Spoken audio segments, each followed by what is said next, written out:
Are you copying trends or actually leading? That is the question that I'm going to spend a few minutes talking to you about. Now, what I mean by this is, as a school leader, no matter what setting you're in what country you're in, what you will find is lots of information coming from here, coming from there. The school up the road is doing this, the school down the road is doing this, research is suggesting this, and you will have lots of information coming to you. And sometimes you might find yourself conforming to what others are doing. And I'll give you an example of this in terms of my advice in schools. And you will perhaps be making decisions according to what others are doing that perhaps might not be in the best interest. And sometimes it might be in the best interest. Are you pick and mixing? For example, you might go to a school, and we've all done this. You've gone to a school and you've walked down a corridor and you've seen the display boards and you've taken some photographs with the permission, always ask permission. And you think, I'm going to take that idea, I'm going to take that idea, I'm going to steal that concept. And we do this. But sometimes psychologically we might do this when it comes to practices and policies. Is that copying trends? Is that copying other schools? And is that right for your school? And as a leader, should you do that? You can all answer it for yourself. In my opinion, I believe you should be inspired by ideas and thoughts, but you need to understand your school.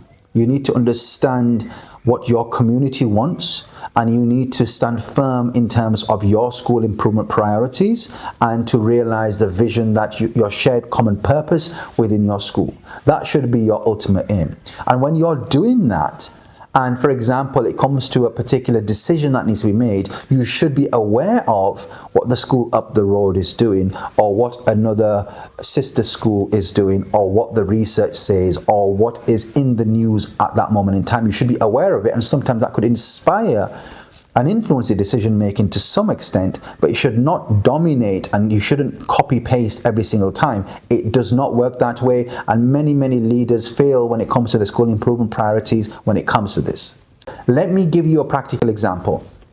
The trend at the moment, and we've all gone through this, is about mobile phones. Should they be in schools? Should we have smartphones? Should we not have smartphones? That is the question. In my school, when this became problematic, I could have adopted and said, right, I asked schools to my right, I asked schools to my left, what do you do, what do you do? And I copy and pasted and done exactly the same thing. Yeah, right, no mobile phones, I'm doing that. Or I'm going to have a pouch and lock phones away. That's what we're doing. We did not take that approach.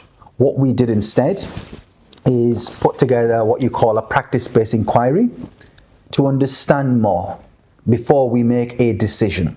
Here, and this will be published soon enough, is Disconnected to Reconnect. And I probably argue it's outstanding practice, in which we looked at what does the literature say about the use of smartphones, smartphone addiction in teens from the UK and around the world. What have some of the governments done? What have the authorities said? What have other schools in my setting, in my region, the UAE, what have they actually done? And then after that, we consulted and surveyed our parents. We consulted and surveyed our students, making sure the sample size was representative of the total student body. We consulted staff. After we did that, then we were inspired by a Channel 4 episode you might have seen, and it's in the article, that follows a few students around who surrendered their phones and volunteered and didn't have a phone for a period of time. In our case, over 2 weeks.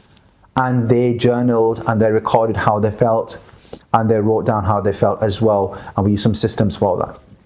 After we took all of this into consideration, we have some recommendations for the school and for the parents of what they need to do at home as partners, and this will inform our mobile phone policy moving forward. You can see how it's inspired by different initiatives, but the decision is made collectively, triangulating everything in the best interest of this school. So that's something I would recommend any leader, that you have to be confident and experienced to be able to do this, rather than just copycatting what others do, or that's a trend right now, and if they have this, I must have this, otherwise we are not competitive. Don't worry about that. Do whatever is in the best interest of your children, your community, across the common purpose, which is your school.